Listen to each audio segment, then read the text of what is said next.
Ikut daftar kiai paling sakti mandraguna yang ada di Pulau Jawa. Gus Maksum. Kiai Haji Maksum Jauhari atau lebih dikenal sebagai Gus Maksum adalah salah satu pendiri pencaksilat Nahdlatul Ulama Pagar Nusa. Dirinya merupakan kiai paling sakti di Pulau Jawa dan dikenal sebagai pendekar karena keahliannya dalam seni bela diri. Selain itu, Gus Maksum juga merupakan pengasuh Ponpes Lirboyo, Kediri, Jawa Timur. Ketika masih muda, ia sering mengembara untuk mencari ilmu pencaksilat sehingga menjadi sosok yang disegani. Gus Maksum sendiri terkenal sebagai salah satu kiai nyentrik dan berpenampilan tidak biasa jika dibandingkan kiai-kiai lainnya. Gus Maksum memiliki rambut panjang alias gondrong dengan jenggot dan kumis tebal. Tidak hanya itu, ciri khasnya juga selalu memakai sarung tinggi nyaris selutut. Gus Maksum lahir di Kanigoro, Kras, Kediri dan merupakan seorang cucu pendiri Pondok Pesantren Lirboyo, Kiai Haji Manaf Abdul Karim. Penampilan Gus Maksum sendiri luar biasa, yakni selalu memakai sandal bakiak.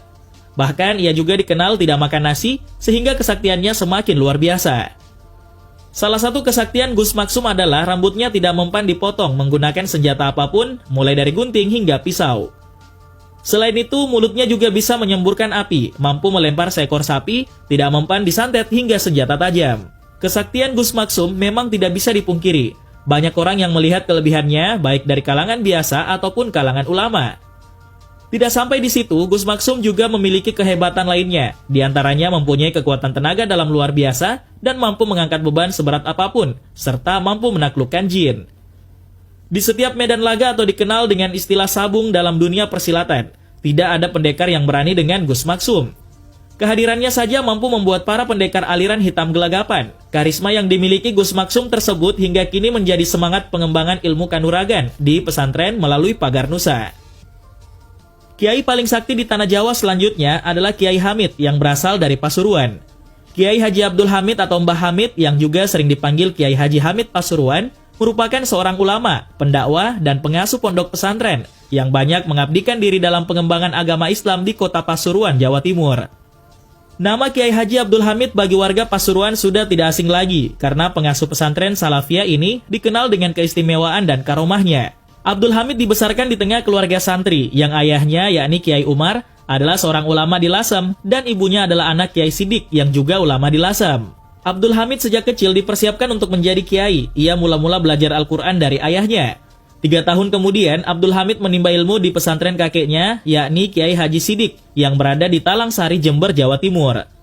Sejak kecil sudah tampak tanda-tanda bahwa beliau bakal menjadi wali dan ulama besar. Konon pada usia 6 tahun, beliau sudah bertemu dengan Rasulullah Shallallahu Alaihi Wasallam. Dalam kepercayaan yang berkembang di kalangan warga NU, khususnya kaum Sufi, Rasulullah walau telah wafat, sekali waktu menemui orang-orang tertentu, khususnya para wali dan bukan dalam mimpi saja, tapi secara nyata. Beliau juga memiliki karomah yang luar biasa yang diberikan oleh Allah Subhanahu wa Ta'ala secara langsung itu. Suatu ketika di masa pemerintahan Orde Baru, Kiai Hamid Pasuruan diajak masuk partai pemerintah. Beliau pun menyambut ajakan itu dengan ramah dan menjamu tamunya yang berasal dari kalangan birokrat itu.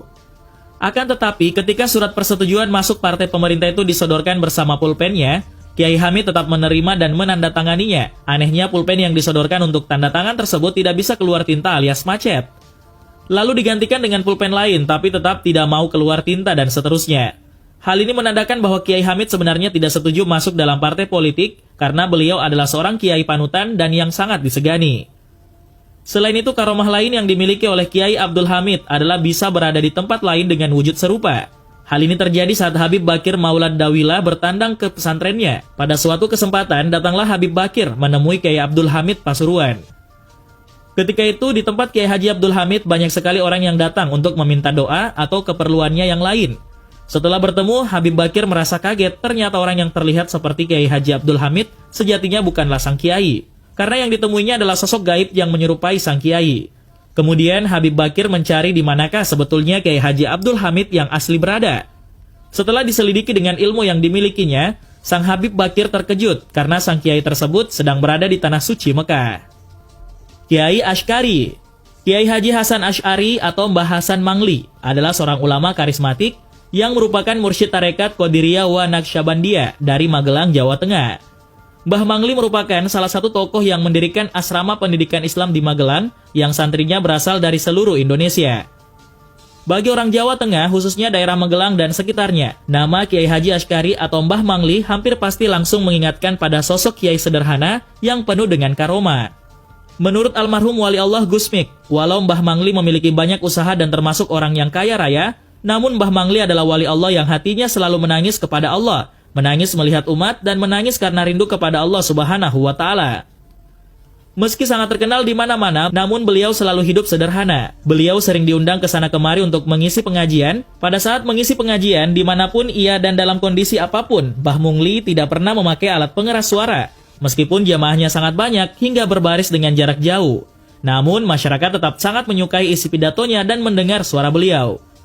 Kadang panitia sengaja menyelipkan amplop uang kepada Mbah Mangli, namun beliau dengan halus menolaknya. Dikatakan oleh beberapa saksi jika Mbah Mangli dikaruniai karomah melipat bumi, yakni bisa datang dan pergi ke berbagai tempat yang jauh dalam sekejap mata. Di sisi lain, beliau dikenal sebagai seseorang yang memiliki kemampuan psikokinensis tinggi. Misalnya, beliau dapat mengetahui tamu yang akan datang beserta maksud dan tujuannya. Kiai Abbas Buntet. Pondok Pesantren Buntet di Cirebon, Jawa Barat merupakan salah satu pesantren tertua di Indonesia yang didirikan oleh Kiai Haji Mukoyim pada abad ke-17. Selanjutnya, kiprah pesantren tersebut memunculkan banyak ulama besar, di antara mereka adalah Kiai Haji Abbas. Menurut buku sejarah perkembangan Islam di Jawa Barat, Kiai Haji Abbas Buntet merupakan generasi keempat yang mengasuh pesantren tersebut. Selain itu, beliau juga pernah menjabat sebagai mustasyar pengurus besar Nahdlatul Ulama dan dianggap sebagai satu di antara 5 ulama karismatik Jawa Barat. Banyak orang yang mengenal Kiai Haji Abbas Abdul Jamil Buntet Pesantren sebagai sosok ulama yang sakti mandraguna. Betapa tidak, berbagai cerita lisan mengisahkan peran heroiknya dalam menumpas sekutu di Surabaya pada Perang 10 November 1945.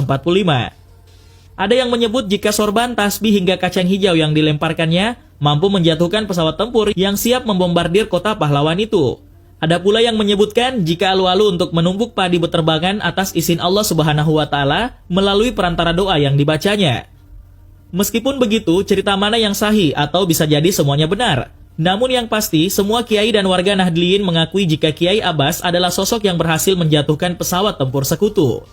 Sebab beliau dikenal sebagai singa Jawa Barat yang dinanti kehadirannya oleh Hadratus Syekh Kiai Haji Hashim Asy'ari untuk memimpin perang dahsyat itu. Tidak hanya itu, Kiai Abbas sendiri juga sangat ahli dalam ilmu bela diri. Hal ini diceritakan oleh Haji Ahmad Saini Hasan yang saat itu sebilah pisau di tangan preman sudah berada di leher sang kiai, sedangkan tangan kanan Kiai Abbas tengah membawa Al-Quran. Saat para santri mencoba untuk menyergap preman tersebut, beliau mencegahnya. Dengan gerakan yang sangat cepat, keadaan tiba-tiba berbalik dan preman itu berhasil dijatuhkan oleh Kiai Abbas. Selain dalam bidang kanuragan dan bela diri, sosok Kiai Abbas juga merupakan pengamal tarekat. Beliau merupakan mursyid tarekat Syatariyah, mengambil sanad dari ayahnya Kiai Haji Abdul Jamil. Kiai Amin. Kiai Amin atau Muhammad Amin merupakan kiai yang memiliki banyak karomah dari Allah Subhanahu wa Ta'ala yang lahir pada tahun 1879 Masehi di Mijahan Plumbon, Cirebon, Jawa Barat. Kiai Amin Sepuh sendiri merupakan salah satu dari sekian banyak keturunan Sunan Gunung Jati. Nasab silsilah Kiai Amin Sepuh sambung hingga ke Sunan Gunung Jati, salah satu dari anggota Wali Songo yang ada di Tanah Jawa. Dari Sunan Gunung Jati inilah keturunannya banyak yang tersebar di seluruh wilayah Nusantara dalam penyebaran agama Islam. Kiai Amin Sepuh adalah salah satu pendiri dan cikal bakal berdirinya Pondok Pesantren Babakan Ciwaringin Cirebon. Sangat menarik mengungkap sejarah perkembangan agama Islam di latar Pasundan, salah satunya yaitu Pondok Pesantren Babakan Ciwaringin Cirebon. Pondok Pesantren Babakan Ciwaringin Cirebon adalah salah satu pondok pesantren tertua di Tanah Jawa. Dikatakan jika beliau memiliki ilmu kanuragan dan pencak silat yang belajar dari ayahnya yang wafat di Mekah. Selain itu, beliau juga dikenal sebagai kiai paling sakti di Jawa yang menguasai ilmu kanuragan. Seperti kisah pada yang disampaikan oleh warga Ciwaringin ketika dalam pertempuran 10 November 1945 di Surabaya.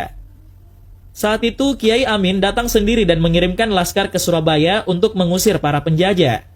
Dikatakan jika saat itu Kiai Amin tidak mempan senjata dan peluru ketika bertempur dengan penjajah. Bahkan beliau tidak meninggal ketika dilempari bom sebanyak 5 kali oleh pasukan penjajah.